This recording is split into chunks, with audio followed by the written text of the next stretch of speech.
Ne yana baksam her tarafım sen, bu ne biçim hasretlik. Yüzünü görmesem bir dakika bir saniye ölüyorum kahretsin. Hastayım göz kapaklarına bile beni nasıl hapsettin. Bil ki dünya hatsına dünya sensin zahmetli. Aşk en büyük yalansa ben en büyük yalancı. Varsın hiç güldürmesin seninleyken anlamsız. Bak yağmurdan kaçarken gözlerine yakalandım. Anladım çok zor çıkmak bu kazadan zararsız. İnanın da değil hiç ne dedikleri ve de arkamızdan dönen o laflar. Gülüm göremiyorum ne doğru ne de yanlış, çünkü kör olmuş olabilirim aşktan.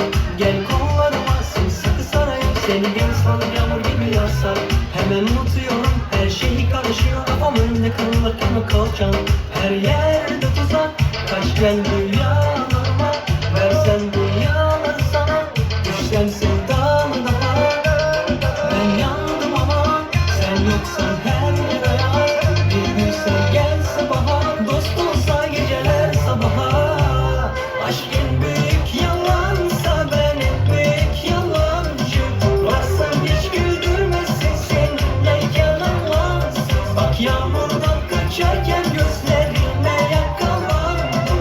Anladım çok zor çıkmak bu kazadan zararsız. Dedim bu güzellik beni yola sokacak, bir de yanlışlıksa amacıma olay olacak. Söktü kalbimin zincirini oyalamadan, ama o nasıl bakışlar öyle oyanamadan. Her yerde tuzak, kaç gel rüya.